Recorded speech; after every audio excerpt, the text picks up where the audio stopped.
Shalom, Israel. This is Will and Larry with For Israel. We aren't going to waste any time and get right into part 2 of the Matthew chapter 24 breakdown.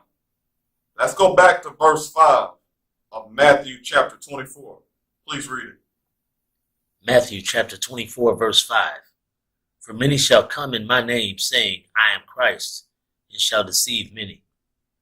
2 Thessalonians chapter 2, verse 4 says the same thing. The words, I am Christ, in Matthew chapter 24, verse 5, is saying the same thing as the words, shewing himself that he is God, in 2 Thessalonians chapter 2, verse 4. This is referring to leaders, in particular, the scribes and Pharisees that were operating spiritually like Edomites. Let's read another verse from Matthew chapter 24 that repeats verse 5 from the same chapter. Matthew chapter 24, verse 11. And many false prophets shall rise and shall deceive many. Let's read the next verse too. And because iniquity shall abound, the love of many shall wax cold. Iniquity is sin. Love is keeping the commandments. And waxing cold means that people weren't keeping the commandments. 2 Timothy chapter 3, verse 13 is a repeat of Matthew chapter 24, verse 12. Let's read it. 2 Timothy chapter 3, verse 13. But evil men and seducers shall wax worse and worse, deceiving and being deceived. Matthew chapter 23, verse 27 is saying the same thing that we just stated. 1 Maccabees chapter 1, verse 49 mentions how wicked rulers did this during the Greek captivity. Let's read both verses and explain how this was done. Matthew chapter 23, verse 27. Woe unto you, scribes and Pharisees, hypocrites, for ye are like unto whited sepulchres, which indeed appear beautiful outward, but are within full of dead men's bones, and of all uncleanness. 1 Maccabees chapter 1, verse 49. To the end they might forget the law and change all the ordinances. Now we said that the Israelite leaders were acting like Edomites, right? Let me stop right there. Before we move on, we need everyone to know that when we say Edomite, right now, we aren't talking about who they are in the world today by ethnicity. If it is the Lord's will for us to bring the understanding out about it in the future, we will. Now back to the lesson. Please read the next verse in Matthew chapter 24. Matthew chapter 24, verse 6. And ye shall hear of wars and rumors of wars. See that ye be not troubled, for all these things must come to pass, but the end is not yet. Let's get some more clarity about the previous verse by explaining the next verse, because they mean the same thing. Please go ahead and read Matthew chapter 24, verse 7. Everyone that is listening, please pay attention to the word rise. Matthew 24, verse 7. For nation shall rise against nation, and kingdom against kingdom. And there shall be famines, and pestilences, and earthquakes in diverse places. The word rumors in Matthew chapter 24, verse 6, and the word rise in Matthew chapter 24, verse 7 are both referring to a spiritual battle of the commandments versus lies. Let's get a precept that uses both of the words. Jeremiah chapter 49, verse 7. Concerning Edom, thus saith the Lord of hosts, is wisdom no more in Teman? Is counsel perished from the prudent? Is their wisdom vanished? Verse 13. For I have sworn by myself, saith the Lord, that Basra shall become a desolation, a reproach, a waste, and a curse, and all the cities thereof shall be perpetual waste. Verse 14. I have heard a rumor from the Lord, and an ambassador is sent unto the heathen, saying, Gather ye together, and come against her, and rise up to the battle. Verse Verse 17. Also Edom shall be a desolation. Everyone that goeth by it shall be astonished, and shall hiss at all the plagues thereof. This is referring to information that we covered with the breakdown of verse 15 of Matthew chapter 24.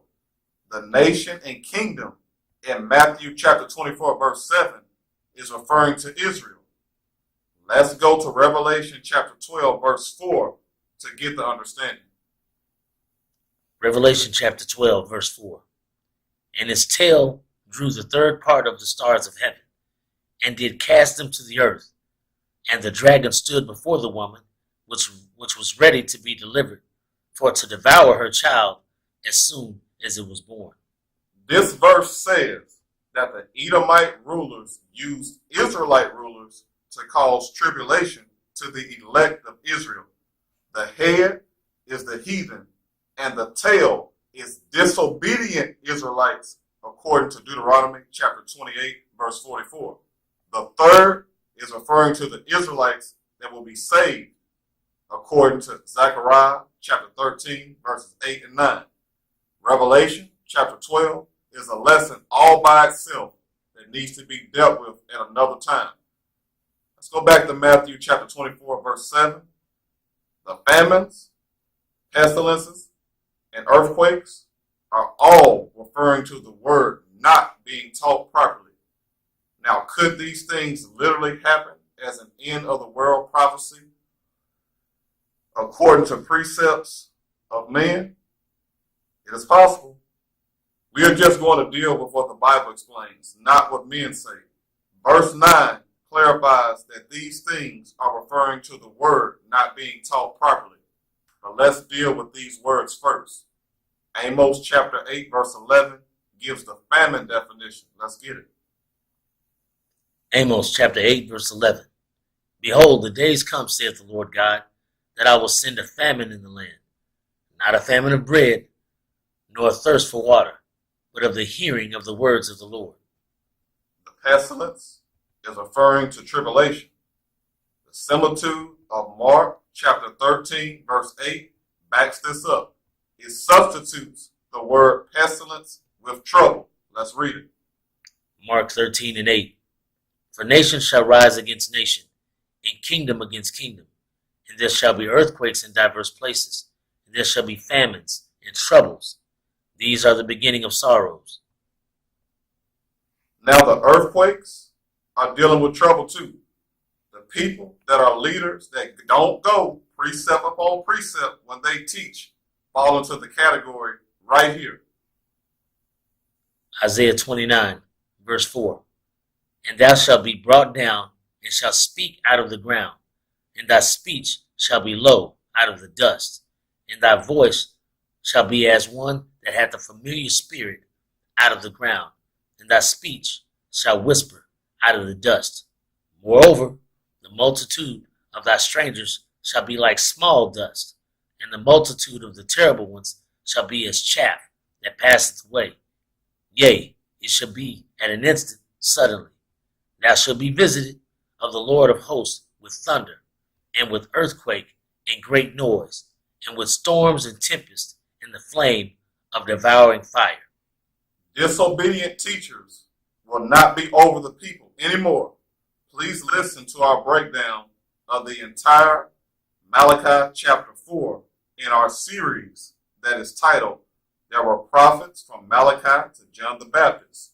If you want more understanding about the flame of devouring fire in Isaiah chapter 26 verse 6, let's move on. Matthew chapter 24 verse 11 also proves that the nation and kingdom that is mentioned in verse 7 is referring to wicked Israelite rulers. The word rise is used in both verses, and the words false prophets are interchangeable with nation and kingdom. Let's go to the next verse in Matthew chapter 24. Matthew 24, verse 8. All these are the beginning of sorrows. Now the things that we just read in the previous verses of the chapter are just the beginning of sorrows. We will deal with the end in verse 9. Let's deal with the beginning right now. The beginning is dealing with the beginning of Christ's ministry. Let's get a few precepts for proof. Remember to pay attention to the word beginning in these precepts. Mark 1:1. The beginning of the gospel of Jesus Christ, the Son of God. Luke chapter 1, verse 1 through 4. For as much as many have taken in hand to set forth in order a declaration of those things which are most surely believed among us, even as they delivered them unto us, which from the beginning were eyewitnesses and ministers of the word. It seemed good to me, also having had perfect understanding of all things from the very first, to write unto thee in order, most excellent Theophilus, that thou mightest know the certainty of those things wherein thou hast been instructed. Let's read a little bit more about the beginning of sorrows. Matthew chapter 10, verse 34 through 37. Think not that I am come to send peace on earth. I came not to send peace, but a sword. For I am come to set a man at variance against his father, the daughter against her mother, and the daughter-in-law against her mother-in-law. And a man's foes shall be they of his own household. He that loveth father or mother more than me is not worthy of me, and he that loveth son or daughter more than me is not worthy of me. These verses are self-explanatory, but they are also referring back to Matthew chapter 24, verses 5 through 7. Keep in mind that fathers and mothers are also rulers, according to 1 Timothy chapter 5, verses 1 and 2. Let's read about some of the things that they did in the beginning of sorrows. Matthew chapter 9, verse 1 through 3. And he entered into a ship and passed over and came into his own city. And behold, they brought him to a man sick of the palsy, lying on a bed. And Jesus, seeing their faith, said unto the sick of the palsy, Son, be of good cheer, thy sins be forgiven thee. And behold, certain of the scribes said within themselves, This man blasphemeth. Scribes called Christ a blasphemer because they didn't understand the scriptures. The beginning of the spiritual war was taking place. Let's get another precept. Matthew chapter 12, verse 1 and 2. At that time Jesus went on the Sabbath day through the corn, and his disciples were an hungered, and began to pluck the ears of corn and to eat. But when the Pharisees saw it, they said unto him, Behold, thy disciples do that which is not lawful to do upon the Sabbath day. The Pharisees didn't have the understanding. The beginning of the war continues. Let's get one more precept and move on. Matthew chapter 15, verse 1 and 2. Then came to Jesus scribes and Pharisees, which were of Jerusalem, saying, Why do thy disciples transgress the tradition of the elders? For they wash not their hands when they eat bread. We ended part 1 with explaining Matthew chapter 24, verse 19. Let's go to verse 20 and start dealing with it. Matthew chapter 24, verse 20. But pray ye that your flight be not in the winter, neither on the Sabbath day. Keep the word winter in mind, because we will revisit the meaning of the word in Matthew chapter 24, verse 20, with the word summer in Matthew chapter 24, verse 32. The flight for the Israelites did literally occur sometimes during winter and on the Sabbath day. Let's get the evidence before we explain how this occurred during the Roman captivity. 1 Maccabees chapter 2, verse 27. And Mattathias cried throughout the city with a loud voice, saying, Whosoever is zealous of the law and maintaineth the covenant, let him follow me. Verse 31. Now when it was told the king's servants and the host that was at Jerusalem in the city of David, that certain men who had broken the king's commandment were gone down into the secret places in the wilderness, they pursued after them a great number, and having overtaken them, they camped against them and made war against them on the Sabbath day. That proves that part of the flight occurred on the Sabbath day. Now let's deal with the winter part. First Maccabees chapter 1, verse 52 through 57. Then many of the people were gathered unto them, to wit everyone that forsook the law, and so they committed evils in the land, and drove the Israelites into secret places, even wheresoever they could flee for succor. Now the 15th day of the month of Caslu, in the 145th year, they set up the abomination of desolation upon the altar, and builded idol altars throughout the cities of Judah on every side, and burnt incense at the doors of their houses and in the streets. And when they had rent in pieces the books of the law which they found, they burnt them with fire. And whosoever was found with any the book of the testament, or if any committed to the law, the king's commandment was that they should be put to death.